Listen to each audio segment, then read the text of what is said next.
네, 안녕하세요. 오늘도 알면 할수록 매력적인 탈주원금융 5번째 시간 이어갈 메이커다오의 한국 커뮤니티 총괄 김진우입니다.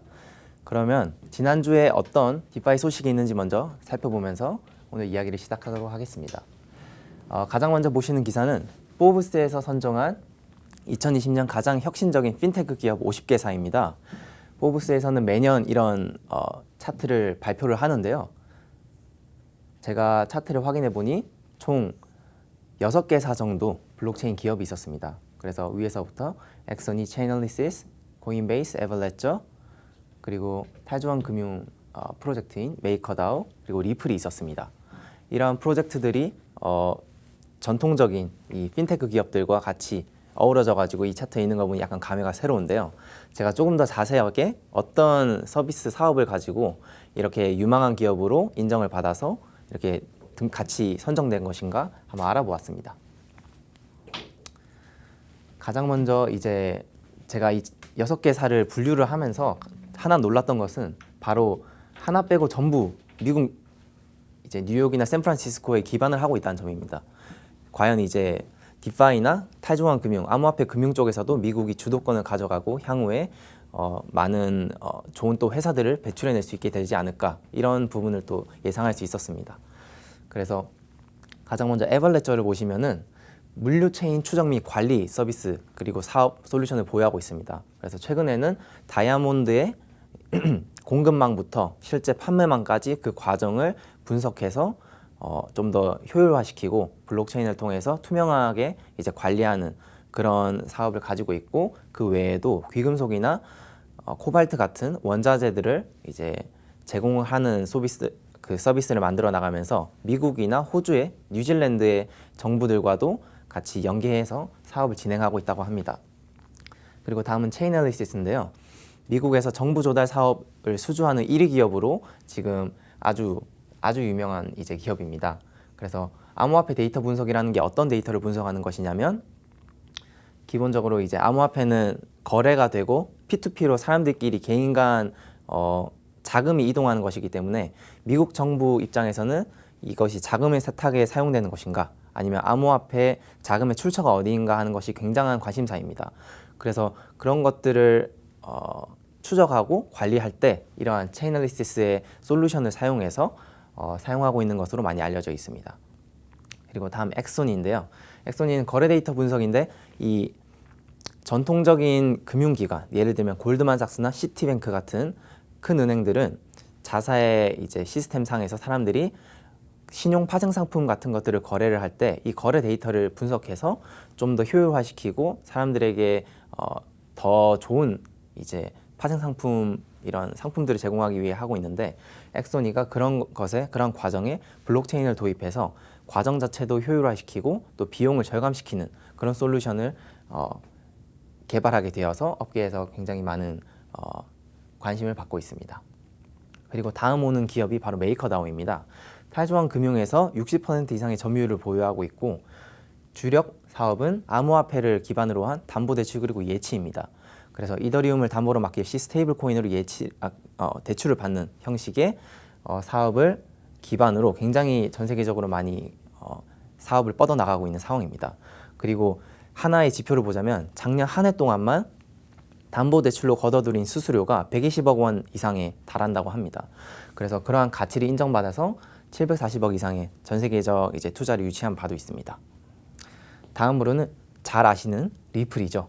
리플 같은 경우는 글로벌 결제 및 송금 분야에서 굉장히 많은 입지를 다지고 또 실제 많은 성과를 보이고 있습니다. 그래서 전 세계의 수많은 큰 금융회사들과도 같이 테스트나 협업을 진행하면서 자체 리플 토큰을 사용하거나 리플넷 같은 결제 솔루션을, 송금 솔루션을 그 은행이 같이 연동하는 방식으로 같이 협업하는 과정에 굉장히 활발하게 진행하고 있고요. 투자 규모는 3천억이라고 되어 있지만 시총 같은 경우는 아시다시피 암호화폐 시총 3위에 달하는 매우 큰 성과를 보이고 있습니다. 다음으로는 코인베이스입니다. 미국뿐만 아니고 전 세계에서 가장 큰 거래소 중에 하나이죠. 그런데 요즘에는 코인베이스를 단순히 암호화폐 거래소만으로 보지는 않습니다. 왜냐하면 코인베이스 자체 내에 지갑도 있고 커스터디 수탁 서비스, 그리고 암호화폐 결제 및 송금, 암호화폐 예치를 통한 보상 수익을 통해서 다른 디파이 서비스에 사용할 수 있게끔까지 사용자들이 가능하기 때문에 이 코인베이스는 이제 암호화폐 금융회사가 아닌가라고 이제 생각하는 사람이 더 많다고 할 수 있습니다. 그래서 그러한 점들이 인정받아서 작년뿐만은 아니죠. 지금까지 총 투자로 유치한 금액이 6,200억 원에 달한다고 합니다. 그래서 미국 실리콘밸리에서도 유명한 그 벤처 투자 기업들이 바로 이 코인베이스에 투자한 상황이라고 보시면 될 것 같습니다. 그래서 이 코인베이스를 제가 관심 있게 보다 보니까 관련된 소식도 최근에 하나 나와서 제가 한번 가져와 봤습니다. 코인베이스의 자회사인 코인베이스 커머스가 탈중앙 스테이블 코인인 다이를 자체 플랫폼에 지원하겠다는 그런 기사인데요. 이것이 왜 기사로까지 이렇게 정리가 되어 있는지 아마 궁금하실 것 같습니다. 코인베이스의 커머스의 구조를 조금 자세히 설명드리겠습니다. 지금 현재 이 코인베이스 커머스는 전 세계 이 우커머스나 샤피파이 같이 300만, 80만 이상의 상인들을 보유한 수많은 플랫폼들을 하나로 이제 연동시켜서 코인베이스 커머스 내에서 상품이나 서비스를 팔고 또 그 판 대가로 암호화폐로 지불을 받는 것을 이제 주력 사업으로 계속 진행해 나가고 있습니다. 현재 지원되는 암호화폐는 총 6종인데요. 비트코인과 비트코인 캐시, 라이트코인과 이더리움, 그리고 아래에 보시는 것이 바로 스테이블 코인 2종입니다. 그런데 다이 같은 경우는 메이커다오의 스테이블 코인이고 USDC는 서클이 만든 이제 스테이블 코인이라고 할 수 있습니다. 그런데 이러한 것들이 왜 필요한가, 디파이나 전체 암호화폐 생태계에 왜 필요한가를 말씀드리면 이러한 IT, 온라인 쇼핑몰들은 수많은 유저들과 상인들, 실생활에 이제 사용되는 그런 서비스를 보유하고 있죠. 이러한 서비스들을 한 플랫폼에 모아서 암호화폐에 계속 노출시킴으로써 전 세계 수백만의 온라인 상거래 이용자들이 암호화폐를 사용하게 되는, 그리고 암호화폐에 좀 더 친숙하게 되는 그러한 아주 큰 좋은 영향력을 끼치고 있다고 할 수 있습니다. 그렇다면 왜 암호화폐를 이 사람들이 써야 하는가에 대한 물음이 있을 건데요. 암호화폐를 쓰기 때문에 이 은행이나 기관 같은 거래 중개자가 없습니다. 그래서 굉장히 거래 절차가 간소화해지고 수수료가 낮아지기 때문에 저렴한 결제나 상품 이용 그리고 지불이 가능합니다. 그리고 하나 굉장히 또 특이한 점이 있는데 코인베이스 같은 경우는 단순히 상거래만 지원하는 것이 아니고 자체 지갑이나 여러 가지 암호화폐 금융 서비스가 있기 때문에 이러한 사용자, 상인들이나 거래자들에게 스테이블 코인으로 디파이 서비스까지 바로 제공할 수 있다는 향후에, 지금은 지원이 안 되지만 향후에 그렇게 될 것이라는 기대를 받고 있습니다. 예를 들면 우커머스나 샤피파이의 상인이 본인의 상품을 팔고 다이라는 스테이블 코인으로 지불을 받았을 시 지갑 내에서 메이커다오 시스템에 다이를 예치하게 되면 연 7% 이상의 보상률을 또 추가로 획득할 수 있는 그러한 장점이 있습니다. 그래서 코인베이스 커머스 같은 경우는 이러한 스테이블 코인을 반드시 상장해서 이러한 전 세계 사용자들에게 추가로 뭔가 혜택 그리고 금융 서비스 기회를 제공할 수 있다는 것이 아주 큰 이점으로 다가오는 것 같습니다. 다이와 USDC 같은 경우는 디파이 분야에서 굉장히 많이 영향력을 끼치고 있는데 어느 정도냐고 제가 말씀드리면 전체 담보대출로 나간 스테이블 코인 중에 96%를 차지하고 있습니다. 그러니 거의 막강한 영향력을 행사하고 있다고 할 수 있는데 어떻게 그게 가능하냐라고 또 보신다면 두 코인 모두 이더리움을 기반으로 만들어졌습니다. 그래서 다양한 디파이 플랫폼과 호환성이 좋고 또 지갑들에도 지원되기 쉽기 때문에 현재 그렇게 많이 사용되는 것이라고 볼 수 있습니다. 그래서 앞으로 점점 더 이렇게 많은 실생활 유스케이스, 실사용 사례들이 나오면서 암호화폐, 특히 스테이블 코인을 중심으로 디파이 서비스까지 같이 성장하는 모습을 보이지 않을까, 오늘 또 이 기사를 보면서 한번 기대를 할 수 있을 것 같습니다. 이렇게 제가 코인베이스까지 설명을 좀 드렸는데 지난 시간에 제가 탈중앙화 거래소 얘기를 조금 드리다가 이제 시간이 넘어와 버렸죠. 그래서 제가 그 부분을 조금 이어가면서 탈중앙화 거래소의 특징 그리고 장단점을 먼저 좀 소개를 다시 한번 리마인드 드리려고 합니다. 가장 먼저 탈중앙화 거래소의 경우 개인이 스스로 본인의 지갑을 가지고 거래를 하기 때문에 자산을 남에게 맡기거나 통제권을 넘겨주지 않습니다. 그래서 해킹이 되더라도 자신의 지갑이 해킹되지 않는 한 자산은 안전한 것이겠죠. 그래서 개인이 스스로 자산을 관리한다는 점에서 굉장히 안정성이 높다. 그리고 안전하다는 평가를 받습니다. 하지만 빛이 있으면 명암이 있듯이 그 반작용이 항상 있게 됩니다. 그래서 개인이 스스로 지갑을 관리해야 되기 때문에 불편하고 어렵다는 점이 있습니다.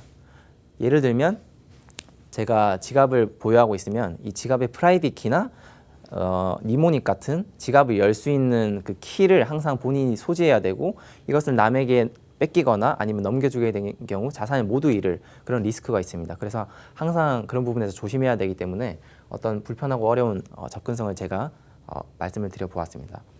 그리고 다음으로 이 탈중앙화 거래소에서 일어나는 모든 거래 체결은 블록체인상에서 발생합니다. 스마트 컨트랙트를 기반으로 발생하기 때문에 모든 거래 내역이 모두에게 공개되고 그렇기 때문에 투명한 거래가 가능해집니다.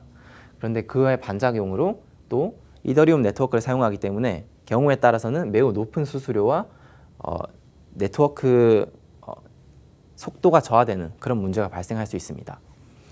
그리고 다음으로 어찌 보면 가장 중요하다고도 할 수 있는 개인정보 이슈입니다.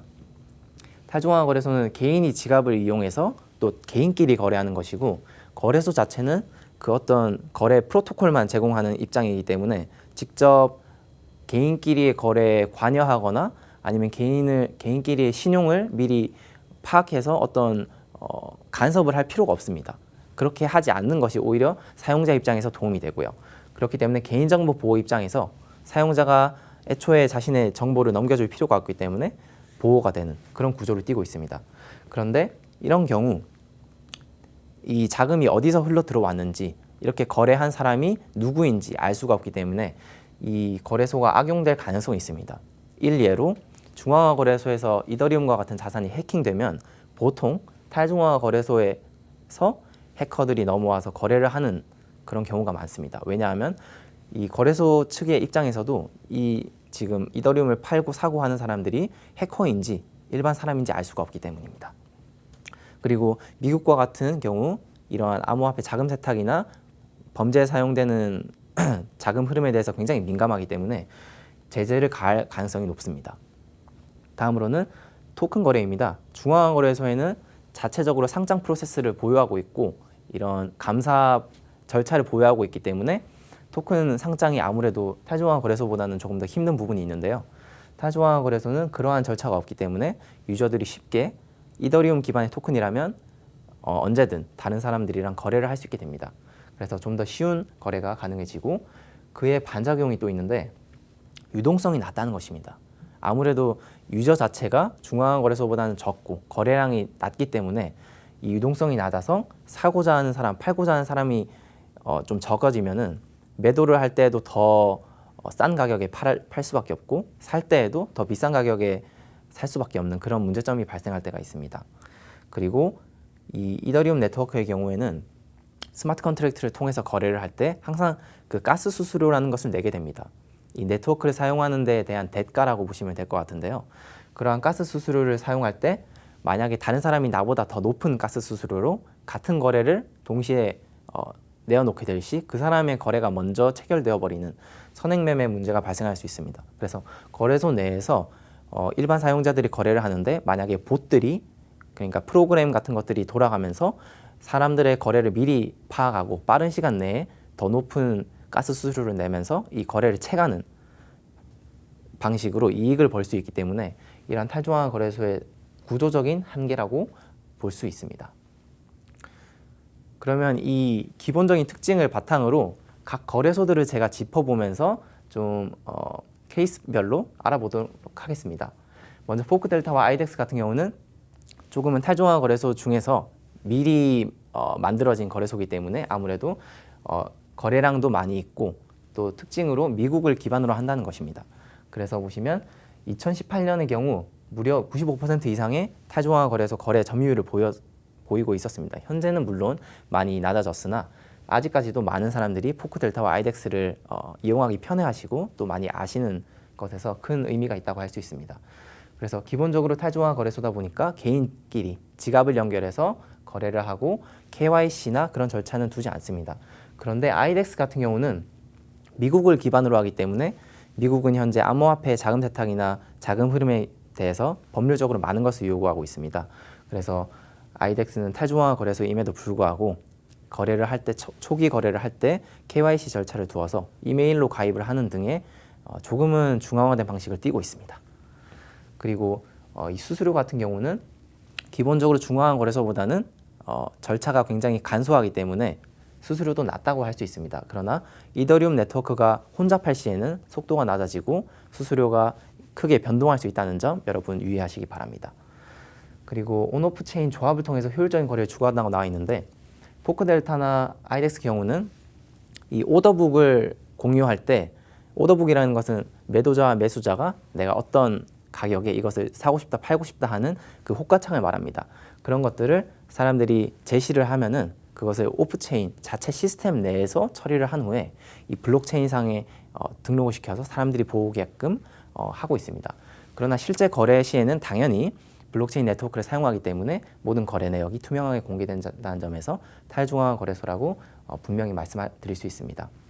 그리고 중앙화 거래소에 상장되지 않은 ERC20 토큰들을 쉽게 거래할 수 있고 포크델타의 경우 하나 또 제가 특징으로 말씀드리자면은 과거 이 중앙화 거래소에서 해킹을 해서 자금을 빼돌린 해커들이 이런 거래소들에 와서 많이 좀 안 좋게 들으실 수 있지만 자금을 많이 세탁을 했습니다. 그래서 많이 이더리움을 팔고 그렇게 했으나 실제 탈중앙화 거래소의 이념상 이 사람이 누구인지 알 길이 없고 누구인지 알아서도 안 됩니다. 그래서 이러한 어떤 어둠이 있지만 그래도 유저들이 계속 사용할 수 있는 장점들이 많이 있다는 걸 말씀드리고요. 벤코 네트워크 같은 경우는 2017년 큰 금액을 조달하면서 이 시장이 많은 주목을 받았습니다. 현재 이더리움 기반 덱스 시장의 15%로 2위를 보유하고 있고요. ERC20 토큰을 이제 다른 ERC20 토큰으로 수합하는데 굉장히 좋은 솔루션을 보유하고 있습니다. 그래서 자체 토큰을 통해서 중간에 이제 바꿔주면서 빠른 거래를 지원을 하고 있는데요. 앞선 아이덱스나 포크델타와는 다르게 오더북 자체를 유저끼리 공유하지 않습니다. 그저 유저들은 자기의 지갑을 통해서 이 풀을 제공하고 그 풀 내에서 수학적 알고리즘으로 가격이 결정되어서 바로 다른 토큰으로 즉시 이제 변환되어서 거래가 되어버리는 그런 형태를 띠고 있습니다. 그리고 특징으로는 이더리움 외에 이오스 거래까지 지원한다는 점에서 굉장히 좀 다른 시도를 하고 있는 탈중앙화 거래소라고도 할 수 있습니다. 다음으로는 유니스왑인데요. 초기에는 이제 벤코보다 굉장히 적은 자금으로 시작했기 때문에 다윗과 골리앗의 싸움이다라는 말도 있었습니다. 왜냐하면 같은 수합 방식을 택하고 있기 때문입니다. 그런데 자체 토큰이 없고 이더리움을 중간에 두고 토큰을 이제 수합해주기 때문에 조금 더 프로세스가 믿을 수 있다. 아니 혹은 수수료를 더 낮출 수 있는 풀을 더 키울 수 있다라는 견해를 받고 있습니다. 그래서 스마트 계약 설계로 낮은 가스 수수료가 발생하고 현재 덱스 시장에서 약 78%의 높은 점유율을 보유하게 되었습니다. 어찌 보면 벤코보다는 조금 더 간편한 토큰 수합 과정이라든지 아니면은 더 풀을 키울 수 있는 솔루션을 보유하고 있기 때문인 것 같습니다. 마지막으로 카이버 네트워크입니다. 카이버 네트워크의 경우도 앞에 설명드린 벤코나 유니스왑처럼 수합 형식의 거래를 지원하기도 합니다. 그래서 ICO를 통해서 큰 자금을 모금했고요. 그리고 사람들이 이더리움이나 자체 토큰의 유동성을 제공하면은 거래소 내에서 생긴 거래를 통한 수익을 사용해서 이 사람들에게 인센티브를 제공합니다. 그럼으로써 계속 유동성을 키워나갈 수 있는 부분이 있습니다. 그리고 그 거래를 통한 수익은 역시 KNC 소각으로 이어지기도 합니다. 그렇게 하면서 카이버 네트워크가 선순환을 일으켜서 계속해서 풀도 커지고 시스템이 계속 사용자가 많아지는 구조를 띠고 있다고 할 수 있습니다. 오늘 제가 이렇게 전반적으로 디파이 시장과 탈중앙 금융, 탈중앙 거래소에 대해서 한번 전반적으로 알아보았는데요. 다음 시간에도 좀 더 새로운 소식을 가지고 알면 할수록 매력적인 탈중앙 금융 시간 이어가도록 하겠습니다. 저는 메이커다오의 한국 커뮤니티 총괄 김진우였습니다. 오늘도 시청해주신 여러분 감사합니다.